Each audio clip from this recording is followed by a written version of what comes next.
Começando aqui nossa sequência de palestras. E, de antemão, só um tempinho. Parabéns pelo interesse de vocês no assunto coach. Eu particularmente fico muito feliz de ver essa sala quase que lotada aqui para ver o assunto. Então, show de bola para vocês, tá bom? Show de bola para vocês também, certo? Nós vamos ter agora aqui uma palestra bem legal sobre um assunto chamado Peer Coach, que é um assunto que o Rodrigo e o Daniel vão estar trazendo para vocês. O Rodrigo e o Daniel são cariocas assim da gema, né? Vocês vão notar logo pelo sotaque dele, então, esse cara bem esperto. Assim, né? E a parada é a seguinte, eles vão falar muito sobre a experiência deles. Ambos trabalham muito fortemente de consultoria em empresas diferentes lá no Rio e em outras partes do Brasil. E eles observaram que, dá para fazer algumas coisas legais aí com essa parada de coaching, né? O Rodrigo, por exemplo, ele é professor na FRJ, o Daniel é consultor independente, ambos compartilham um background de experiência em Petrobras, por exemplo, são muitas coisinhas aí bacanas, tá bom? Então, com vocês, galera, Rodrigo e Daniel na palestra de Peer Coaching. Obrigado, Manuel, pela apresentação. Eu achei que você fosse puxar a minha orelha, né? Por quê? Porque o Manuel fez, acho que umas 25 palestras de assuntos diferentes. Pô, Manuel, chega de falar de coaching, cara. Fala os outros, tem tanta coisa outras para contribuir e tal. Aí ele parou de falar de coaching, tem um ano, sei lá, não sei. Né? Aí eu... Era para eu poder falar, entendeu? Senão você dominava. Opa. Alô, pessoal. Obrigado por vir aí. Então, como o Manuel apresentou pra gente, esse vai ser o nosso assunto de hoje, Peer Coaching, que a gente vai apresentar para vocês dessa forma. Como são dois conceitos separados, são teoricamente coisas independentes. Primeiro que quem faz trabalho em barco, de alguma forma? Alguém faz coaching ou internamente ou explicitamente coaching dentro do lugar de trabalho? Tipo, Scrum Master tem que levantar a mão nessa hora. Maravilha. Beleza. Peer Coaching? Maravilha. Então temos nós no caso aqui. Então, a maneira que a gente vai apresentar para vocês assim, é apresentar os dois separados, em termos de conceitos, juntar numa conclusão ali e mostrar, falar para vocês como é que foi a nossa experiência, né, no nosso caso. Então, vamos começar com o que significa PER, em termos de definição. Né? O que define ser um par? Né? A gente vai entrar depois em PER Programming e em outras coisas que são par, por exemplo. Então, a definição, né, do dicionário tem três. Né? Uma delas é essa: dois indivíduos similares ou associados, como esses dois caras aí, por exemplo, são dois indivíduos. Outra definição é duas coisas idênticas, similares ou correspondentes, que são combinadas para serem usadas juntas, como, por exemplo, um par de luvas. Certo? Mas a terceira é a seguinte: algo que consiste ou é considerado como tendo duas partes ou peças unidas. Como, por exemplo, em inglês, a palavra scissors, na verdade, é a pair of scissors. A definição original é um par, né? Isso aí. São dois, como se fossem duas lâminas separadas que estão juntas. Né? Na verdade, você consegue cortar um papel com qualquer uma delas separadamente, mas com uma tesoura você corta de uma forma diferente, né? E mais eficiente. Então, vou falar um pouquinho do Pair Programming, né? Que é a nossa área. Foi muito bem dito lá pelo... esqueci o nome da NASA, o cara da NASA. O cara da NASA. O Pair Programming, né? A gente sabe que é uma prática que veio lá do XP, né? Que lá o Kent Beck, originalmente, ele falou que várias dessas práticas foram inspiradas em momentos de pressão. Isso já é uma dica, então, a coaching, se chegar em empresa, né, forem vender Agile, os caras falam, não, a gente faz aqui, às vezes quando o bicho está pegando, a gente senta aqui junto, toda vez que tiver esse tipo de expressão, não só para Pair Programming, mas para qualquer outro tipo de coisa, que é Agile, mas só em momentos de pressão, você fala assim, poxa, mas se dá certo em momentos de pressão, por que não, então, fazer sempre? E foi essa sacada do Kent Beck. Né? Pô, se isso aqui em uma expressão é como a gente faz, então pode funcionar sempre. E aí tem um quiz. Como o Manuel falou, eu sou professor, né? Eu gosto de fazer pergunta. Quem tiver reprovado pode passar para a palestra aqui do lado. Vamos ver se vocês vão ter que levantar a mão, né? Estou de olho. Primeira pergunta. Sobre Pair Programming. Vocês são craques em Pair Programming mesmo. Pair Programming é menos produtivo? É improdutivo. Quem acha que isso é verdade? Pode se dirigir lá para a Não, não é. Certo? Outra perguntinha para vocês. Quem acha que pair programming tem invasão de privacidade? Quem acha que tem invasão de privacidade em pair programming? Caraca, eu vou ficar com 3 aqui. É isso mesmo, cara? Claro. É uma invasão de privacidade enorme, cara. Trabalhar em par é invasão de privacidade. Você está trabalhando juntos. É muita proximidade. Por exemplo, dicas porque isso, é claro, culturalmente vai variar, né?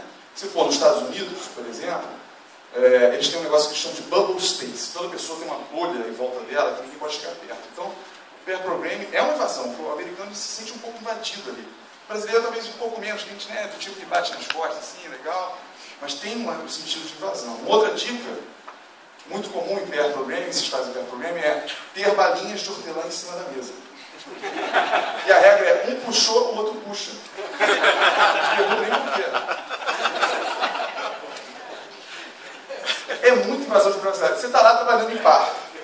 Você está lá trabalhando em par. De repente, cara, vou ter que ir ali comer um negócio, já tenho uma fome aqui. Eu sou outra coisa, né? Não tem jeito, cara. É invasão de privacidade, sim. Nem tudo é só benefício, tá? É cansativo? Quem acha que é cansativo? O pair programming é cansativo. Ah, essa galera está realmente experimentando. É cansativo, cara. Porque você fica muito mais tempo focado. O trabalho é muito mais focado. Você não tem um momento de, né, que você relaxa também, pode abstrair. Está sempre um puxando o outro, puxando o outro. É cansativo, sim. Sagrado. Tipo assim, olha, tem que fazer pair programming. Quem acha que tem que fazer pair programming? Cara, eu já não acho que seja sagrado. Cara. Eu acho que tem um contextual. Tem situações em que pode ser, de repente não vale a pena. O importante é experimentar. Dica boa, experimenta 100% do tempo pair programming. E de repente você não fala, não, pô, 5% não dá. Fazer tal tarefa pode ser individual, ou depois de experimentar de novo. Eu gosto pra caramba, tá? Eu tendo a ser o máximo 100% possível trabalhar em par. Mas às vezes pode ser que não vale a pena. Tá? Então, mais ou menos no quiz, hein? Mais ou menos. Estou de olho, você vai ter mais quiz depois. Vantagens do pair programming. São muitas. Eu vou focar em uma ou outra ali. Essa é uma lista que geralmente eu apresento nos meus treinamentos. Aprendizado, óbvio, mas muito aprendizado acontecendo quando você está trabalhando em par. É uma grande vantagem. Motivação mútua, e essa talvez seja o ponto que eu quero dar mais destaque aqui. Tem a ver com o negócio de ficar cansado. É muito foco. Você fica muito mais focado. Você não tem muitas interrupções.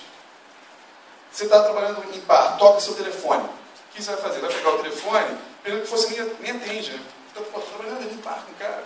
Calma aí que eu vou falar rapidinho. Fala, fulano. Não, tá. Eu estou trabalhando aqui com fulano. Depois eu te ligo, tá? É ou não é? Rolou um laço de compromisso ali quando você está em par. A galera, pensa nesse cenário. Né? Vamos marcar lá o chopp de sexta-feira. Né? Eu vou marcar o chopp lá com o Rafael. Aí vou lá falar com o Rafael. O Rafael está trabalhando lá com o CFC. Os dois estão lá trabalhando, concentrados. Tu não vai interromper. Não, deixa lá, os caras estão trabalhando. Depois eu volto, depois eu viajo. Olha a mensagem subliminar que tem nessa historinha que eu acabei de contar. Porque na nossa cabeça, o que acontece é o seguinte: se está em par, é porque está trabalhando. Se estivesse sozinho, podia interromper, né? Não está trabalhando. Eu vou falar disso, né? E quando está em par, é a sensação de que está trabalhando junto. Tá? Redução de bugs, né? Porque um é debugger do outro. E trabalhando em escalas diferentes. Normalmente o cara que está pilotando, ele está muito concentrado na linha, e o copiloto ele está observando algumas linhas. Você tem 2 níveis de escala trabalhando ao mesmo tempo. Por padronização, né? Essa padronização é quando você faz um bom pair programming num time, é você ir trocando os pares, né? Não pode ficar o mesmo par vários dias seguidos, não faz sentido. O ideal é você trocar os pares. Quem tiver que fazer trocar 2 vezes por dia, eu já acho normalmente um exagero, eu prefiro que a gente tenha stand-up meeting, ali é o momento para você fazer a troca do par. E aí você com isso vai ter padronização do seu time, padronização de codificação, de design, de teste, de várias outras coisas. Né? Maior compreensão coletiva da solução, fazendo essas trocas de pares. Esclarecer dúvidas de concepção, porque isso vai ser muito importante. Foi mencionado lá pelo cara da NASA. Ele falou que você pode muito cedo descobrir que uma das 2 pessoas tinha interpretado alguma coisa errada, do que de repente botar um negócio em produção e só lá da frente descobrir que tinha interpretado alguma coisa errada. Proximidade pessoal, começa as pessoas se aproximarem mais, e o aprimoramento pessoal coletivo. Tá? Vamos falar de outros tipos de pares. Bom, pair programming é um tipo de par que acho que muita gente conhece, mas tem outros tipos de pares, outros tipos de trabalhos que são realizados em pares, que talvez vocês conheçam também. Bom, pair teaching é uma prática que existe. Nos Estados Unidos está sendo implementado isso, em larga escala às vezes.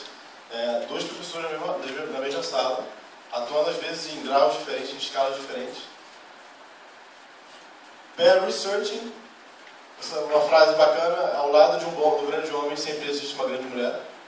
No caso de Einstein, nas grandes publicações dele, tem muitos indícios que dizem que a primeira esposa dele contribuiu muito para as ideias, para as discussões, então, que nem recebe muito crédito. O Daniel é físico, formado em física. Isso eu tive Pair patrolling, para quem não conhece aí, tem o Matias e o Neto. Está meio escuro, né? Faz parte do trabalho, né, dele. Mas você na parte da área militar, você vê isso várias vezes, você não vê ninguém no meio da floresta sozinho. Nenhum filme eu vi isso, pelo menos, só o Rambo, né? Mas é o Rambo. Pair operating. Quando você vê uma operação cirúrgica muito crítica, você nunca vê um cara sozinho lá, segurando todos os equipamentos e clipando coisas, cortando. Sempre, às vezes, uma equipe grande, às vezes um par mesmo, que estão lá, um corta uma parte, outro, e tem que ser sincronizado. Né? É uma coisa que tem que estar ao mesmo tempo. Não pode serializar. Né? Pair piloting, né? Talvez é uma das únicas profissões que obriga realmente o cara a estar em par. Né? Você não vê nenhum voo comercial, seja um piloto só de vez em quando, tipo, agora eu vou dirigir sozinho, vou pilotar isso sozinho. Não existe. Isso faz parte de segurança, faz parte da rotina deles. Da mesma forma, escalar. Né? Você não vê ninguém escalar no Everest sozinho. Por mais insano que pareça, você não vê. O cara vai morrer sozinho. Bem provável que morra. Né?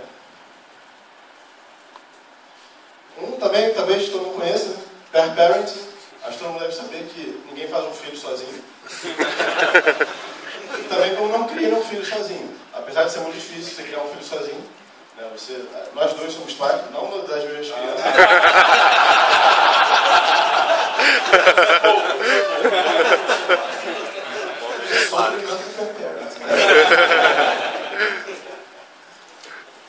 Mas é um tipo de par que requer muita decisão mútua, discussões sobre qual a melhor escola, qual a melhor alimentação, qual a cor do tênis que ele vai usar para ir na festa, por exemplo. E aqui a gente, que é o que a gente tem feito direto. A gente faz junto, várias palestras junto. E cria palestra antes junto. E tem um trabalho grande. E pra gente isso é funcional demais. Assim, tipo, não só na parte de melhorar o conteúdo e também ter pontos de vista diferentes falando sobre o mesmo assunto. Mas por quê, né? Por que tem tantos pares? Né? Por que existem tantos tipos de trabalhos diferentes, ou formas de trabalho diferentes que são pares? Né? É porque, no fundo, isso, em geral, pode ser uma verdade. Né? O par é diferente de 1 mais 1. Você ganha o quê? Mais às vezes. Com o par, você tem mais do que 1 mais 1. No caso, como por exemplo a da tesoura, que a gente mostrou no começo.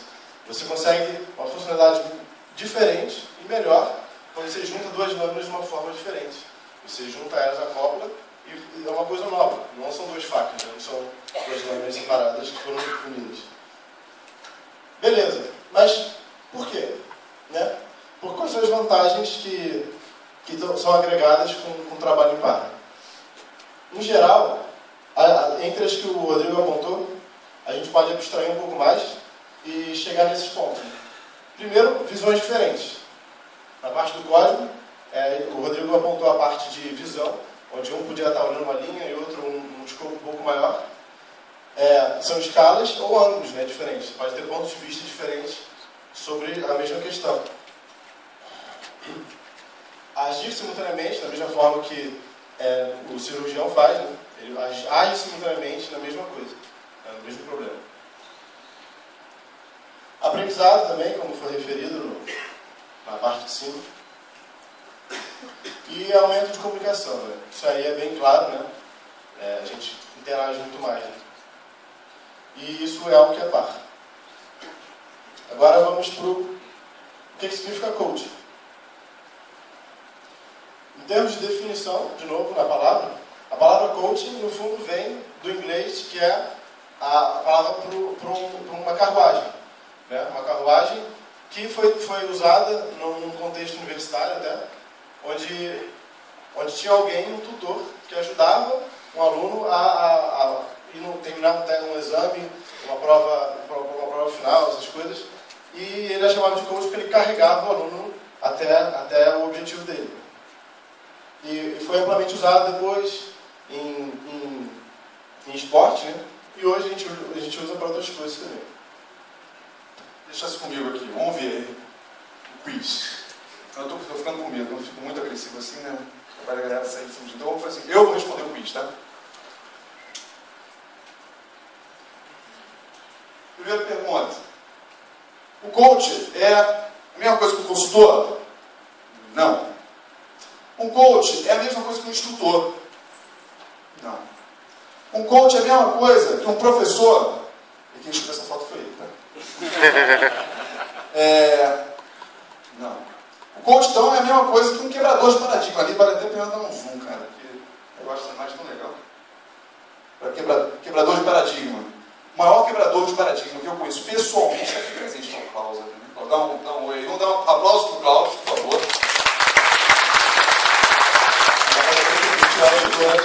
Chegou depois da parte de pair programming ser sagrado ou não. Né? Tá.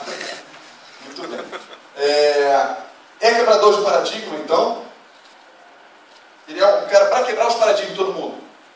Não é só isso, né? Ele é um psicólogo.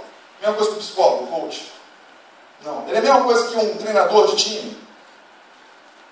Não é a mesma coisa. Na verdade, é de tudo isso. Né? É uma mistura disso tudo. Certo? O coach é um pouquinho de cada um desses aí. Tá? Fala aí. Então, nesse somatório todo, né, o que a gente tem que ouvir do Manuel, que está aqui do nosso lado, me corrija se estiver errado. O coach, a maior função dele, primeiramente, é proporcionar uma visão e conseguir alterar o mindset, ou proporcionar uma visão diferente sobre um problema que ajude a pessoa a chegar ao objetivo dela. Ou o time, ou a pessoa, ou o coach em questão. Né? O coach seria o seu alvo do coach, né? Tipo, o alvo que você está atacando. Agora, então, quais são esses tipos de coaching? Né? Vou entrar nessa parte aqui. Acho que a gente conhece, né? Tem o coaching pessoal, que você faz diretamente com o indivíduo, né? Você fala sobre os problemas dele, pessoal, a parte mais sobre a vida dele. Né? Às vezes envolve trabalho, mas não necessariamente. Pode ser uma coisa mais abrangente. Tem o Team Coach, que ele vai ajudar um time também a atingir seus objetivos, mas tendo como escopo um time, né? Não focar numa pessoa especificamente, mas no time inteiro. E tem o Agile Coach, que ajuda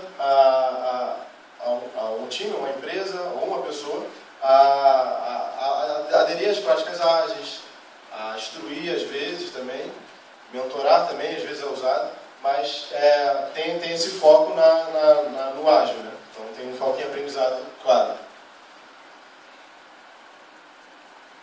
Então, o coaching ele tem que ter uma visão externa, né? Isso é um benefício, na verdade, do coaching, né? É que ele para e olha, né? Eu gosto muito, outra dica boa de coaching, então, né? Faz coaching. Gosto muito, por exemplo, observar um stand-up meeting, né? É observar mesmo.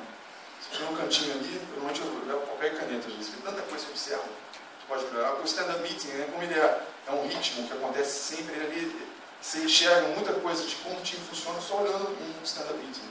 Com o caderninho, anotando as coisas. Para depois ir conversar com um ou com o outro, com o Scrum Master, com todos, né? Ou com a gerência, ou né? A gente vai tomar decisão. Mas ali é um momento bom de ter essa visão externa. Fica no cantinho, sem que, né? Nem percebam que estão sendo observados, é o ideal. Né? Tem que achar um ponto de equilíbrio das coisas, né? Do time, das pessoas, da empresa.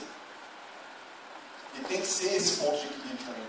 Sentir que está indo mais para um lado. Eu lembrei agora de uma frase boa do Juan Bernabé, né? Toda hora que cito o Juan, ele nunca está assistindo a palestra, sempre que ele fala com isso.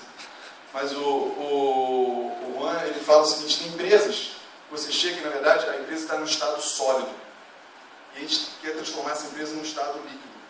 E tem empresas que estão no estado gasoso, que você também tem que levar para o líquido. É um meio termo ali, está sempre puxando, dependendo da situação, a gente vai puxar para um lado para o outro. Né? Vocês entenderam o negócio de empresa sólida? Não. Sei lá. Sabe falando? Empresa que tira petróleo. Entendeu? Muito bem. Ele tem que ter conhecimento de várias técnicas, de ferramentas que a gente possa tirar ali, né, do bate-cinto, né, e aplicar. Né. Tem que ser criativo também, né, porque você pode criar técnicas nesse momento. Né. Empatia. Essa figura também foi escolha do Daniel. Você foi para não queimar no filme, tanto. Isso. Empatia é uma coisa muito importante que a gente não tem em informática, cara. É muito difícil saber se colocar no lugar do outro, saber se colocar no lugar do cliente, saber se colocar no lugar do usuário, saber se colocar no lugar do chefe, saber se colocar no lugar do colega, saber se colocar no seu próprio lugar da linguagem. Tem gente que codifica e esquece que ele mesmo vai ter aquele código do meio. Certo? Eu gosto muito, né, de ideias loucas, né? Sempre a favor de ideias loucas. Eu tenho um sonho, lá na FRJ, a gente criar, pelo menos como uma eletiva, no primeiro período, aula de teatro. Né, Cláudio? Isso é uma boa? Como quebrador de paradigma, eu tenho certeza que é muito bom. Aula de teatro, para a pessoa saber se colocar no lugar do outro. Não ia ser fantástico? A gente precisa disso, falei. Você quer falar? Essa sua pergunta foi no final. No mínimo, tem. Na USP, tem. Pô, show de bola. Então agora já tem uma referência para citar. Então. Muito legal. Então, saber se colocar no lugar do coaching é fundamental, né? Saber se colocar no lugar de cada um que você está observando. E, na verdade, você acaba trabalhando em níveis diferentes, né? Você tem níveis diferentes da empresa, você tem que trabalhar, às vezes, num nível aqui, no outro, e ali. Às vezes, a mesma coisa tem que funcionar para mais de um nível, né? Tem que trabalhar em cima e embaixo, e para as coisas acontecerem. Então, pair coaching, né? A gente falou bem de pair, bem de coaching, vamos chegar agora no pair coaching, que é justamente a soma aí das duas coisas, certo?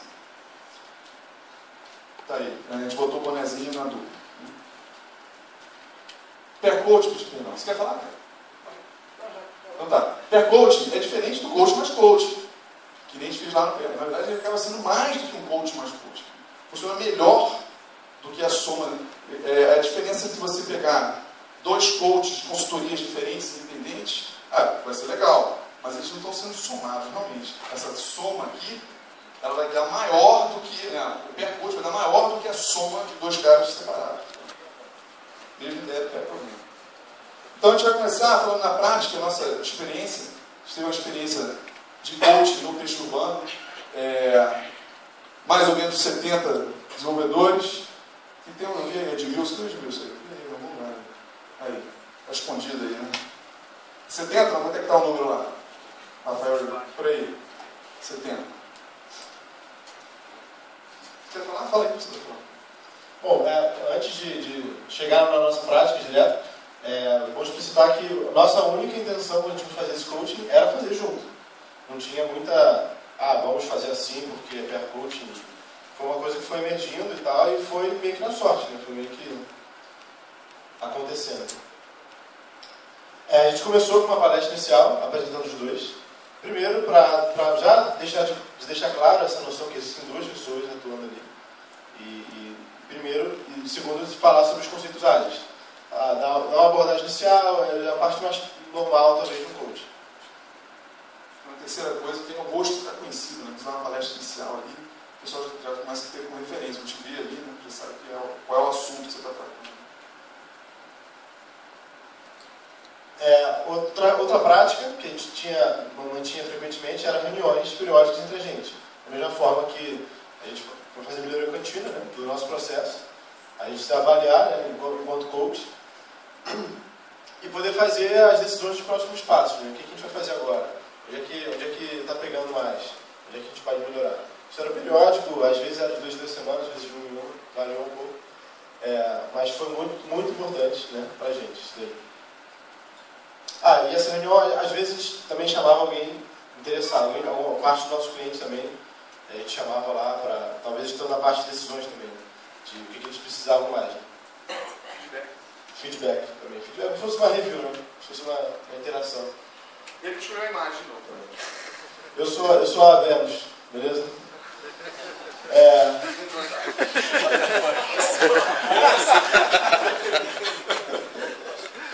Que tem alguma. Individualidade no par. Tem um par, né? Por exemplo, esse é um par bem claro. São duas irmãs, nasceram juntas, jogam o mesmo jogo, o mesmo esporte. Elas competem muito, né? São as mais competitivas. Até pouco tempo eram as duas que mais ganhavam. Às vezes uma ganhava, às vezes a outra ganhava. Mas elas também jogam o mesmo jogo em par. Né? Então elas jogavam lá direto em par, em competições que se aplicava a isso. Mas elas também tinham a individualidade delas. Né? Cada uma também jogava separadamente. Para a gente foi isso parecido, porque a gente atuava ao mesmo tempo no mesmo dia, mas tinha dias que a gente ia separado também. Cada um atuava, parecia diferente. Isso foi por acaso também, uma das partes por acaso. Qual foi a vantagem disso? A grande vantagem foi a parte de percepção. Né? Primeiro, quando a gente vai sozinho, as pessoas interagem com você de uma forma, você interage com a pessoa de uma forma diferente. E quando você vai em dupla, é diferente também. Então, no fundo, é como se fossem 3 pessoas. Existe o Daniel, existe o Rodrigo, e existe o Daniel e o Rodrigo juntos, que era uma outra entidade que era percebida lá dentro. Quando estava lá, existia feedback diferente, existia formas diferentes de atuar. Outra prática nossa foi a parte de divisão estratégica e tática. A gente foi também, no meio dessas nossas melhorias contínuas, a gente acabou mudando nossa maneira de atuar, onde o Rodrigo, hoje a maior especialidade dele também, ele podia contribuir mais do que eu, na parte de estratégia, a parte de produto, onde é um product owner muito bom. Né? Então, a parte onde ele poderia ajudar mais em termos ágeis, estava lá, mais do que eu. E eu, por ser mais técnico até, trabalhar mais em desenvolvimento, ter mais experiência nessa área, eu ajudei mais os times, né? Ficava mais perto dos times, mais perto dos Scrum Masters, para poder ter essa parte de sincronia também. Né? Onde estava aquele gráfico lá de cima, de você poder ter que atuar em 2 pontos diferentes. E outra coisa muito importante para a gente foi ter anotações compartilhadas. A gente tinha, como também ia individualmente, ou estava lá ao mesmo tempo, mas em reuniões separadas, ou participando de coisas diferentes, a gente mantinha anotações online, né? nesse grande aplicativo chamado Notepad, que vou falar antes que o Rodrigo fale. Notepad é o melhor Notepad online possível. É o mais simples, não tem login, não tem nada.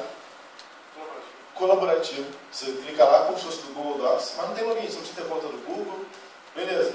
E é um Notepad. Você chega lá, precisa anotar alguma coisa, precisa mudar de máquina, entrar numa máquina virtual em outro lugar, está lá, está na nuvem. É salvo automaticamente. E para a gente é muito importante, porque a gente conseguia fazer essas anotações e ao mesmo tempo a gente às vezes conseguia até ler o que eu estava escrevendo naquele momento e podia compartilhar coisas, resumir depois. É muito importante depois da melhoria contínua, né? A gente trabalhar sobre isso. Quem usa ou já usou o Notepad alguma vez aí? Legal, né? Bacana, legal. Quem programou o Notepad, pelo menos um pouquinho aí? Muito bem, valeu.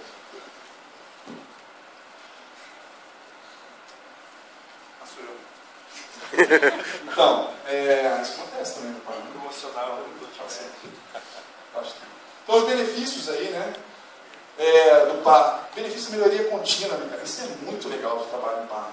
Né? E você se questionar o que a gente pode melhorar e sempre dar dando feedback para o outro abertamente. Muito importante estar aberto, né, a crítica, assim, absorver e levar para frente, tentar melhorar, verificar se melhorou, etc. A gente teve uma melhora crescente assim, em termos de comportamentos nossos, etc.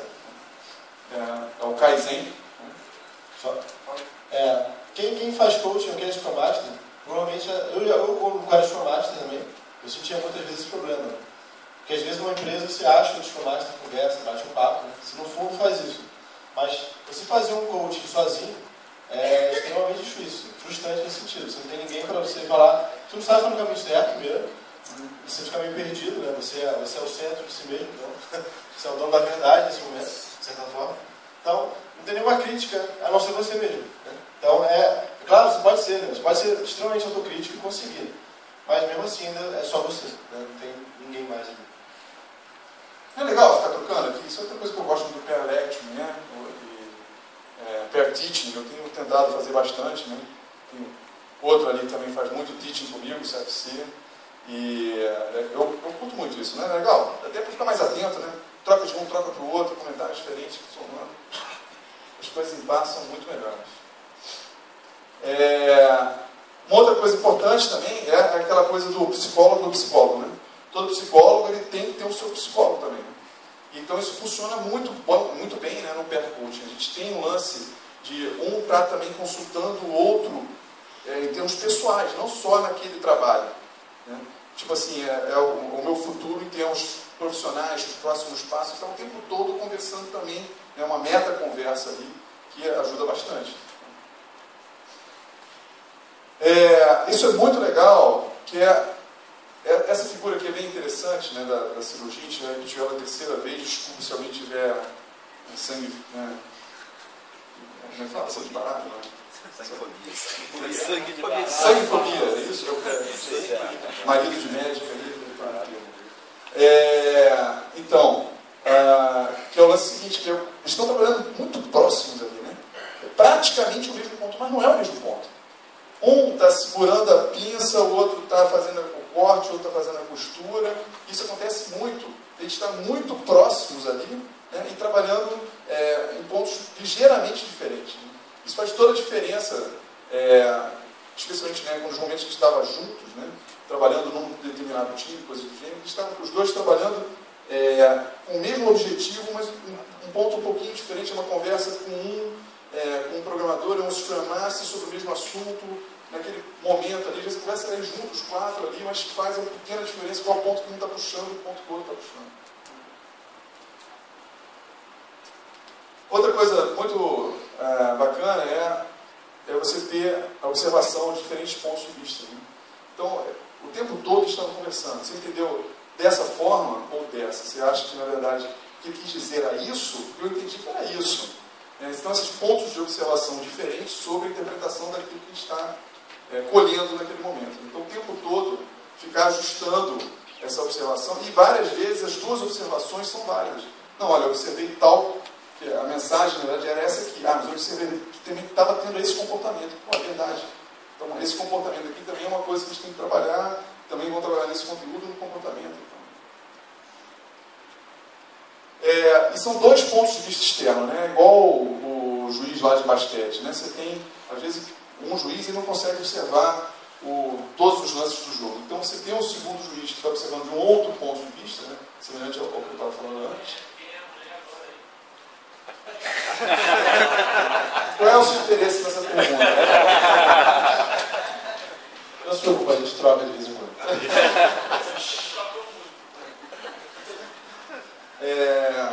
Muito bem. Fala os problemas? Não, bom, um dos primeiros problemas, talvez mais claros, seja isso. Numa empresa, tem duas pessoas falando sobre métodos ágeis. O coach é o seu alvo como coach. Pode ser o time, pode ser uma pessoa. Então, para quem você está fazendo o coaching. Então, numa empresa, né, você pode ter duas pessoas lá, pode parecer confuso, pode ser confuso. Pode parecer até contraditório às vezes. Né? Mas, no fundo, igual ao pair teaching. Pair teaching também tem esse problema. Né? Você tem duas pessoas lá, elas não são iguais, não vão ter a mesma opinião. Mas o mais interessante é que nem na parte de ensinar na escola, não existe a verdade absoluta. Não existe uma coisa que um vai falar que é exatamente igual ao outro. Então, na verdade, essa parte que pareça ruim pode ser um benefício. Né? Você está passando para as pessoas, né, para os seus coaches, que se tiver na parte de ágil, pelo menos, né, Não vai ter uma resposta única, né? Porque às vezes pode parecer que tenha, já que é uma pessoa falando. Quando você fala, vê o discutor falando sobre a mesma coisa, um pouco diferente, você começa a perguntar, pô, pode ser diferente, então pode estimular essa parte de externizar esse conhecimento. Outra coisa é conflito de decisão, né? São duas pessoas, novamente, tem decisões estratégicas para tomar no coaching, que, novamente, se fosse sozinho você ia tomar, né? Já teria talvez seu plano, talvez ia pensar e ia fazer. Mas duas pessoas, você teria que ter esse problema. Imagine uma presidência, uma presidente, sei lá. Imagine um país governado por um par de presidentes. Pode parecer confuso, né? Pode parecer difícil você tomar uma decisão. Mas no fundo é igual a pair parenting. Você tem dois pais tomando decisões sobre diversas coisas, mas isso não necessariamente é ruim. Você dizer que tem conflito, na verdade é dizer que tem discussão, você está dizendo que tem melhoria. Você não tem nada perdido nisso. Claro que se você perder a proporção, você pode perder realmente o foco, né? E discutir, mas da mesma forma como o pair parenting. Não sei se alguém já criou algum filho sozinho, mas é difícil pra caramba. E uma parte também muito importante é a parte de dinheiro, né? Você paga um consultor qualquer, já é muito dinheiro. Você paga um coach, é mais caro ainda, muito dinheiro. O Daniel era aquele bloquinho de cima ali, tá?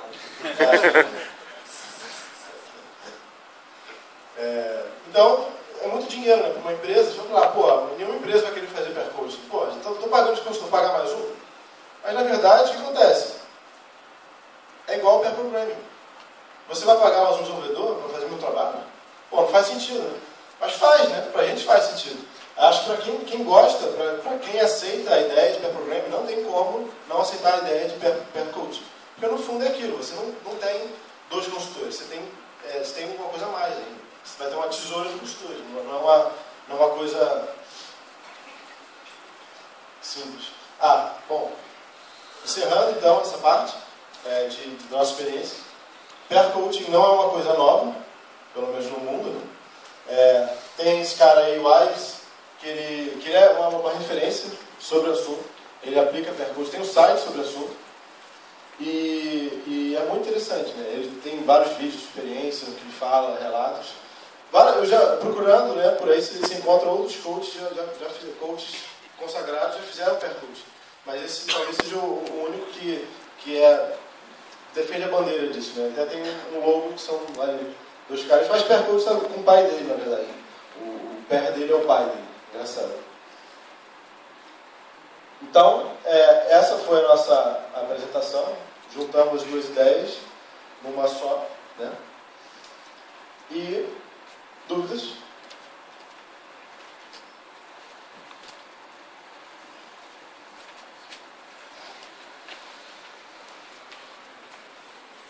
Vocês podiam dar algum exemplo, assim, ou das coisas que vocês observaram nas stand-up meetings, ou daquelas coisas que vocês tiveram que trabalhar em mais de um nível? Algum exemplo de alguma coisa? Posso dar alguns exemplos concretos. Stand-up meeting, primeiro erro clássico seria em stand-up meeting. Todo mundo aqui já deve ter observado coisa do gênero, ou vai falar, já foi assim, ou é assim. É o stand-up meeting que, quando tem a figura do Scrum Master, né, as pessoas ficam dando feedback para o Scrum, como se a reunião fosse para o Scrum Master. Então, você tem stand-up meeting, por exemplo, que o Scrum Master, ele que passa o cheat, já vi, porque stand-up meeting é assim, não necessariamente no peixe urbano, mas em outros lugares, eu quero assumir a posição de ele que passa o cheat. Você, esse aqui, como é que tá? Foi, não foi? Então, como é que a gente atua? Um bom coaching, esse era o Manuel, já deu palestras desse gênero também. Um bom coaching, ele faz perguntas. Né? Ele não chega dizendo muda. Então você vai perguntar, por exemplo, qual é o objetivo do stand-up meeting? Aí o cara fala, o objetivo é sincronizar conhecimento, ver como... Tá, mas para quem que é a reunião? Até o cara se trocar, você vai fazer uma pergunta, e o porquê do porquê, até uma hora que cair a ficha, pô, então eu estou atrapalhando, né, na verdade, ficando lá na frente. E aí, o que você vai fazer? Então, normalmente você vai tentar induzir o cara, por exemplo, a ficar atrás. Vai fazer o seguinte, você tem que ser o cara mais longe, Scrum Master. Então, boa dica, ó, quem está com esse problema, Scrum Master, seja o cara mais longe do quadro. Porque os caras têm que fazer, a reunião é para eles, é para o time. Certo? Então, fique longe do quadro. E se as pessoas começarem mesmo assim a ficar olhando para trás, para te catar, você olha para cima. Porque eles têm que sentir que a reunião é deles para eles, e não para os Scrum Masters, certo? Trabalhar em diferentes níveis, existem situações que a gente percebe, por exemplo, quando tem pressão, né? Então, quando você está, o time sofrendo uma pressão, problema clássico de informática, as pessoas não sabem dizer não. Normalmente você tem que atuar dos dois lados, né? Você tem que atuar do lado da galera para eles dizerem não, e do lado de quem está demandando, para que eles entendam a importância do não. Porque a importância do não é que vai garantir os bons sims. Então, é um tipo de coisa que a gente tem que estar trabalhando ao mesmo tempo em dois níveis, certo? Boa pergunta, Cláudio, obrigado. Mais? Se fosse perguntar. É o que é.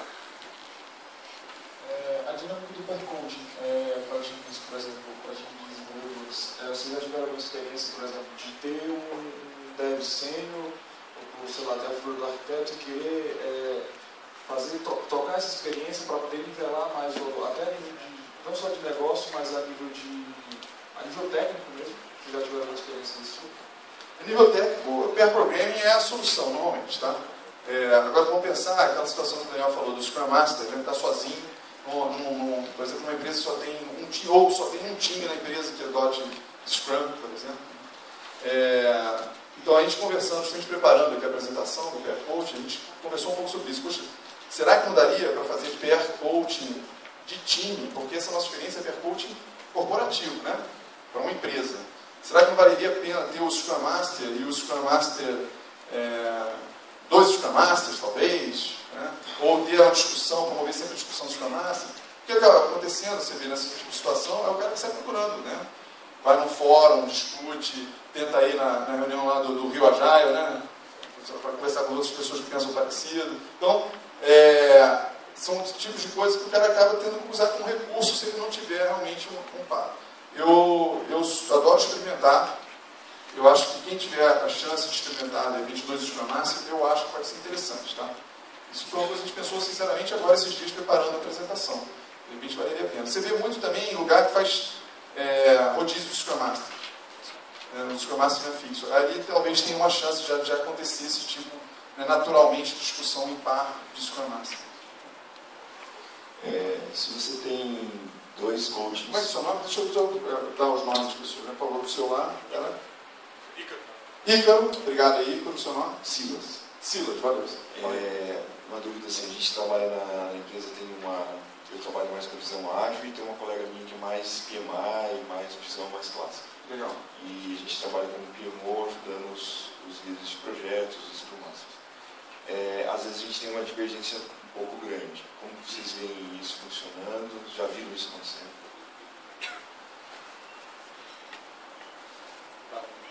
Se pegou o microfone, como a gente vai falar? Bom, nessa parte da divergência, né, dependendo da divergência, né, claro que pode ser uma divergência religiosa, às vezes, que é complicado, realmente, você não vai chegar a lugar nenhum, né, se você continuar batendo no mesmo problema. Se tiver um caso desse, se não for um caso que dê para realmente chegar em um acordo, o ideal talvez seja ou chamar alguém, outra pessoa, chama outra pessoa. Nós dois não vamos fazer esse caso, porque a gente não está achando uma solução comum para resolver esse problema.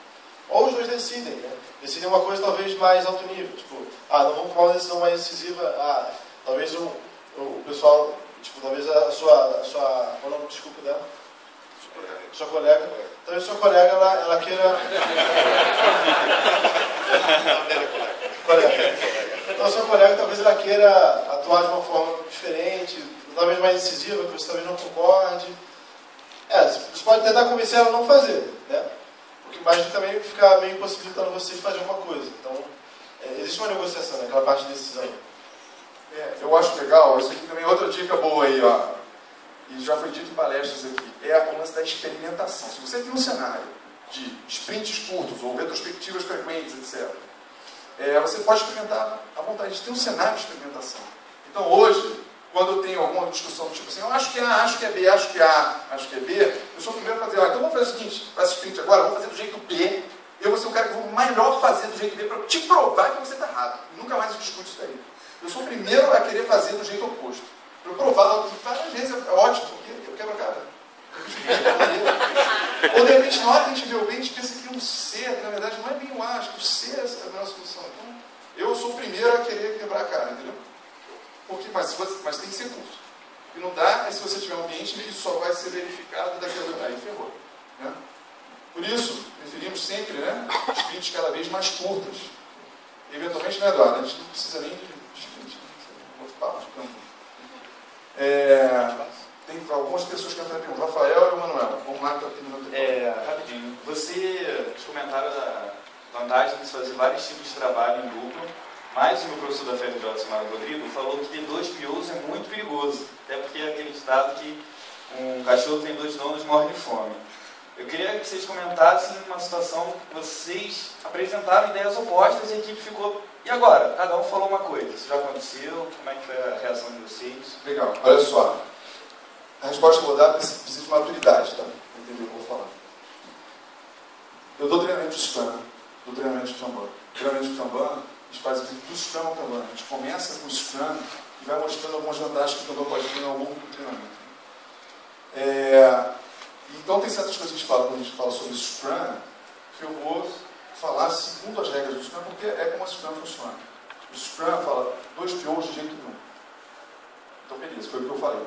Quando você chega em Kanban, existe maneira de tratar mais de um PO.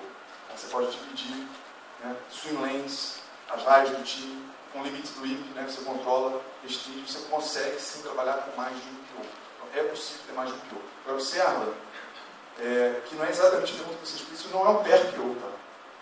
Isso não é um pair PO, são 2 PO justamente que você bota de uma maneira tal que é para que evite o conflito entre eles o tempo todo. Então, assim, é possível ter mais de um PO. Desculpe se eu não falei isso lá em algum outro momento, ou se faltou aula de Kanban, talvez. Agora fica pra mim. Devido à greve, eu não lancei sua nota.